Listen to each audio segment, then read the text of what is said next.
जय हिंद दोस्तों, वंदे मातरम।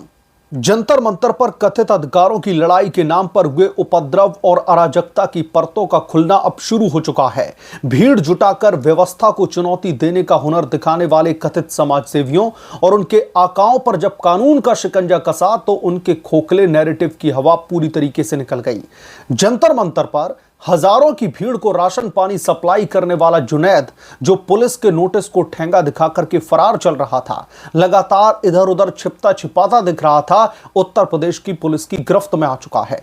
वहीं दूसरी ओर इस पूरी अराजकता को सोशल मीडिया से खाद पानी देने वाले अभिजीत दिपके जैसे तथाकथित एक्टिविस्टों के पेट में मरोड़ भी उठना स्वाभाविक है, क्योंकि जब फर्जी सहानुभूति की दुकान पर ताला लगता है तो बौखलाहट ही आखिरी सहारा बचती है।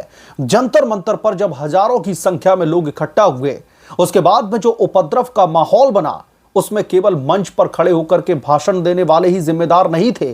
किसी भी बड़े और हिंसक प्रदर्शन को लंबे समय तक जारी रखने के लिए एक मजबूत लॉजिस्टिक्स नेटवर्क की जरूरत पड़ती है।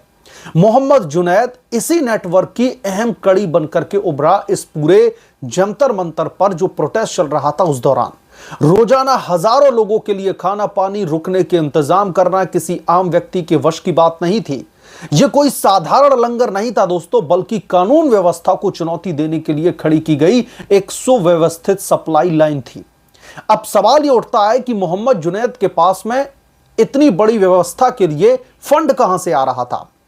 क्या इसके पीछे कोई भारत विरोधी या फिर राज्य विरोधी सिंडिकेट काम कर रहा था? योगी बाबा की पुलिस ने अब जुनैद को दबोच लिया है। जब पुलिस ने जुनैद को जांच में शामिल होने के लिए पहला नोटिस भेजा था, तो अगर वो निर्दोष था तो सामने क्यों नहीं आया? क्यों छिपता छिपाता घूम रहा था?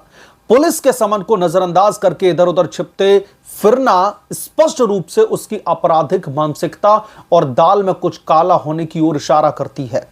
पकड़े जाने के बाद में अब जुनैद और उसका तंत्र ये रोना रो रहा है कि पुलिस ने रात भर उसकी आंखों पर पट्टी बांध करके रखी।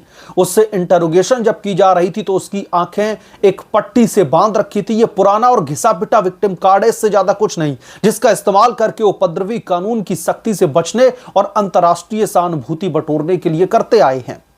जब भी देश में कोई भी गैर कानूनी जो है जमावड़ा इकट्ठा होता है, तो डिजिटल स्पेस में बैठे कुछ खास किस्म के टिप्पणीकार तुरंत सक्रिय हो जाते हैं।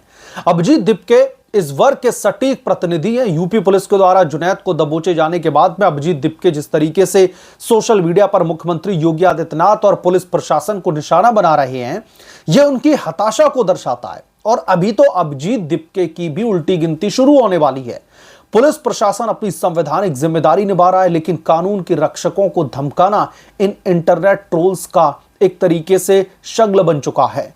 दिपके जैसे लोग कभी यह सवाल नहीं पूछते कि उपद्रव के दौरान आम जनता को क्या परेशानी हुई या फिर सरकारी संपत्ति को कितना नुकसान पहुंचाया गया। उनके लिए कानून तोड़ने वाला नायक बन जाता है और कानून का पालन कराने वाली पुलिस खलनायक बन जाती है। यह दोहरा मापदंड ही देश के सामाजिक ताने बाने को नुकसान पहुंचा रहा है। जांच एजेंसियों से ध्यान भटकाने के लिए झूठे नैरेटिव गढ़ना और लोगों को भड़काना ही इनका काम है। लेकिन अब जब कानूनी प्रक्रिया शुरू हो चुकी है, तो ये कागजी शेर केवल ट्वीट करने तक सीमित रह जाते हैं। उत्तर प्रदेश की पुलिस और संबंधित जांच एजेंसियों का शिकंजा अब जुनैद पर कस चुका है। आगे आने वाले दिनों में उसकी कानूनी राह बेहद ही कठिन होने वाली है। पुलिस केवल खाना बांटने की घटना की जांच नहीं कर रही है, बल्कि इसके पीछे के वित्तीय जो ट्रेल है, दरअसल जो मनी ट्रेल है, उसको खंगाल रही है कि यह पैसा आया कहां से। जुनैद के बैंक खातों, डिजिटल वॉलेट्स और जो नकद लेन देन है, उसकी फॉरेंसिक जांच की जा रही है। यदि यह साबित होता है कि यह पैसा किसी गैर कानूनी फंड, बेनामी संपत्ति या फिर संदिग्ध संगठनों से आया, तो उस पर prevention of money laundering act यानी कि पीएमएलए की धाराओं के तहत कार्रवाई की जाएगी। जंतर मंतर पर हुए उपद्रव को यदि एक सुनियोजित साजिश माना जाता है, तो जुनैद केवल खाना बांटने वाला नहीं, बल्कि एक तरीके से को कॉन्स्पिरेटर के तौर पर निकलकर सामने आएगा। लेकिन यह तभी जब जांच में कुछ सामने आएगा। योगी बाबा की पुलिस इस पर जांच शुरू कर चुकी है। उन्होंने उनकी तरफ से भारतीय न्याय संहिता यानी कि बीएनएस की धाराओं के तहत उपद्रव भड़काने और गैर कानूनी जमावड़े को बढ़ावा देने और सरकारी काम में बाधा डालने में मदद करने के आरोप उनके खिलाफ में तय होंगे। अदालतें अक्सर उन आरोपियों को जमानत देने में सख्त रुख अपनाती हैं जो पहले पुलिस जांच से भागते रहे हों। जुनैद को पुलिस का नोटिस का उल्लंघन करना और एक तरीके से गायब रहना, पुलिस का सहयोग मत करना अदालत में उसके खिलाफ में सबसे मजबूत तर्क बनेगा। पुलिस ये आसानी से साबित करेगी कि यदि इसे जमानत दी गई तो यह फिर से फरार हो सकता है या फिर साक्ष्यों के साथ में छेड़छाड़ कर सकता है। जंतर मंतर पर आंदोलन के नाम पर जो कुछ भी हुआ, उसने एक बार फिर से यह साबित कर दिया है कि जनहित के मुद्दों की आड़ में किस तरीके से कानून व्यवस्था को बंधक बनाने की कोशिश की जाती है। जुनैद के पुलिस के द्वारा उठाए जाने के बाद में इस पूरे प्रायोजित ड्रामे का सच बाहर आ रहा है। अभिजीत दीपके जैसे लोग चाहे जितनी भी बयानबाजी कर लें, लेकिन कानून की अदालत भावनाओं और सोशल मीडिया के ट्रेंड्स पर नहीं चलती, बल्कि सबूतों और तथ्यों पर चलती है। योगी सरकार का संदेश साफ है, चाहे उपद्रव का चेहरा कोई भी हो या फिर लॉजिस्टिक्स का मास्टरमाइंड, कानून से ऊपर कोई भी नहीं हो सकता। और सबसे ज्यादा दिलचस्प बात पता क्या है दोस्तों, जब से मोहम्मद जुनैद के ऊपर योगी बाबा की पुलिस का शिकंजा कसना शुरू हुआ है, जो कॉकरोच और तिलचट्टे हैं वो बुरी तरीके से बौखलाए हुए हैं। कॉकरोच जनता पार्टी के जो नेता, कार्यकर्ता, प्रवक्ता हैं वो साफ तौर पर योगी आदित्यनाथ को चुनौती दे रहे हैं। योगी आदित्यनाथ को चुनौती देकर के ये कह रहे हैं कि मोहम्मद जुनैद को सताया ना जाए, नहीं तो अब अगला नंबर उत्तर प्रदेश का होगा। मुझे लगता है कि जंतर मंतर पर 2-4 हजार लोगों की भीड़ जुटा करके, उसमें से बहुत सारे लेवल पर, जैसे कि दिल्ली पुलिस की तरफ से डेटा शेयर किया गया, मैं इस बाबत भी आपके बीच में एक रिपोर्ट साझा करूंगा।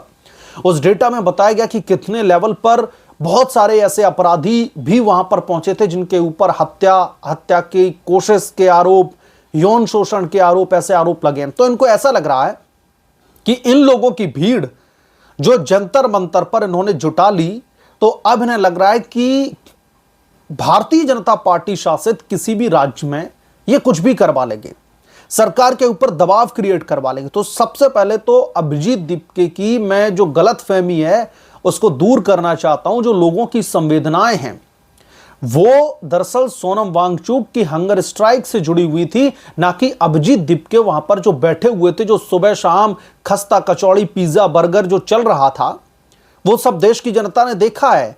और इस बात के सारे वीडियो सोशल मीडिया पर अवेलेबल हैं, लोगों ने अच्छी तरीके से देखा। जिस तरीके से विजेता दहिया को इन्होंने निष्कासित कर दिया सीजेपी से क्योंकि उसने बर्गर खा लिया था, तो फिर उस हिसाब से तो अभिजीत दीपके को तो पार्टी छोड़ ही देनी चाहिए, जो भी उनकी पार्टी है, क्योंकि वो तो सुबह शाम खस्ता कचौड़ी पिज्जा बर्गर खाते हुए दिखाई दिए थे जहां पर आंदोलन चल रहा था उस साइट पर मसलन।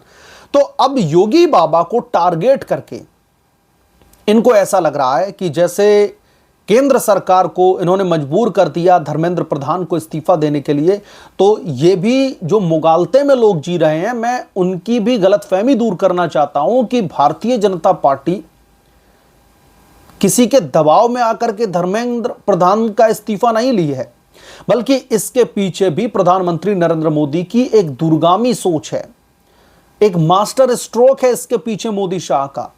इसके पीछे जो एफसीआरए में बहुत सारे बदलाव की बात करी जा रही थी उसको लेकर के, या फिर जो दूरगामी परिणाम क्या हो सकते हैं, भारतीय जनता पार्टी इसके बारे में सोचती है।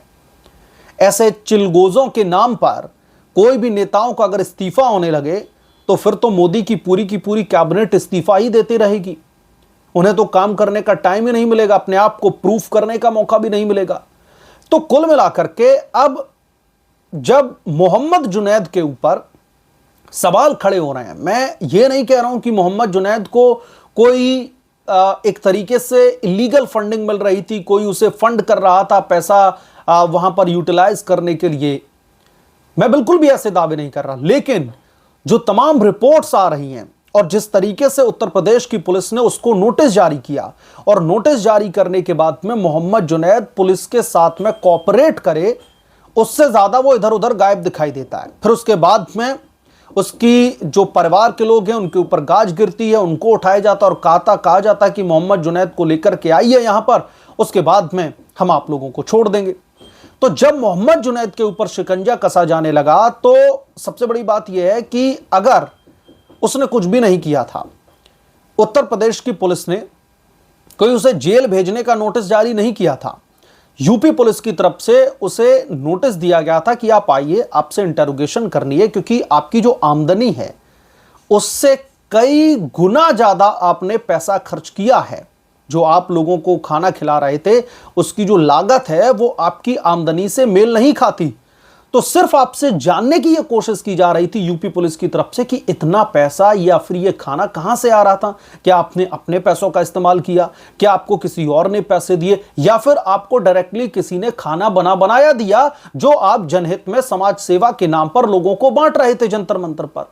सिंपल सी बात थी, पुलिस वालों के सामने जाकर के आपको अपने स्टेटमेंट देने थे, लेकिन उनके नोटिस को इग्नोर करके आपने पुलिस को जो शक था वो कहीं ना कहीं और भी ज्यादा गहरा दिया, और इसीलिए यह अब कार्रवाई हो रही है। बहरहाल जो मोहम्मद जुनैद को यूपी पुलिस ने उठा लिया है, इस पर आप क्या सोचते हैं, आपकी क्या राय है, हमें कमेंट करके जरूर बताएं।